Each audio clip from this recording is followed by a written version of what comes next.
Hi, this is Angela G from No Longer Lukewarm for Red Hot Christians and Wannabes. These videos are for those of you who like to listen while you may be doing something else. For those of you who like to read my blogs, you can find that link in the description box below. So this one is called, Where Are You Leading Those Who Follow You? As a high school English teacher, I'm only too aware that people are always learning what we teach them. Sometimes those lessons are intentional, sometimes they aren't. But it's just human nature to pick up on certain ideas and habits based on what we see from those around us. We say, that's a great idea, I will do that too. Or, yes, that sounds exactly like me. That's who I am as well. Without even realizing it, we're leading and being led all the time. This week, I had an experience that made me really think about my influence and that of those around me. Are we leading people closer to the things of God or further away? Are we helping them or causing them to stumble? Because one day, we will all give an account to God for it. A project with examples. Recently, my teaching team assigned a symbolism project to our high school seniors. Kids had to decorate a graduation cap to represent themselves using colors, pictures, and a quote, and then explain. As any good teacher, I provided examples. I created one graduation cap based on a piece of literature we read, and one about myself. I've never hidden who I am, so mine featured a large cross and a line from a song, Live What I Believe by Russ Lee, about standing up for what's right. As expected, I got several projects turned in that also included crosses, although some talked about other faiths including Hinduism, Buddhism, and New Age. I also had quite a few students say something about standing up for what they believe in. See, even at 18, kids are still very impressionable. They see things and they think to themselves, I believe that too.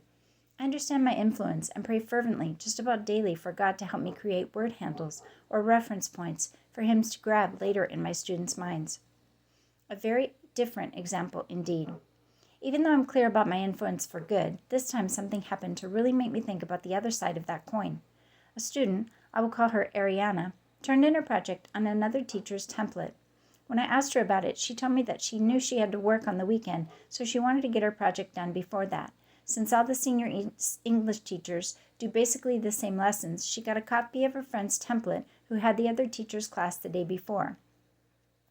This teacher included an example cap for Harry Potter and her own personal example. Where I had a cross and an explanation of my faith, she had an LGBTQ flag and the words of support for that movement. Ariana was working from this example instead of mine. Now, from other projects and comments this year, I know Ariana is a Christian. She has spoken of it a few times this year, and when I saw her project, I noticed the cross first thing. I then saw that she had also chosen a rising sun, and my heart sank at the idea that she picked up on the rainbow theme. Matthew 18:6 comes to mind.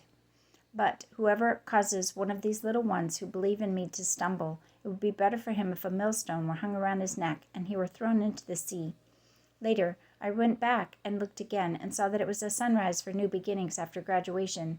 I was relieved both for her and my fellow teacher. Remember who you are and whom you serve. In Acts 27:23, Paul mentions God as one to whom I belong and whom I serve, and that's a sign I keep posted in my classroom right where I can see it. It's a reminder that I'm not my own, and that everything I say and do should be for God's glory. Those students, teachers, administrators, and even parents that I interact with on the job have a potential for my influence.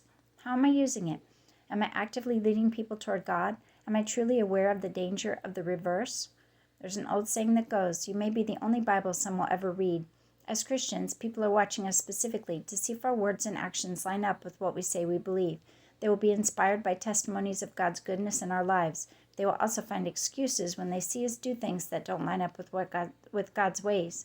Well, she's a Christian and I saw or heard her do that, so it's fine.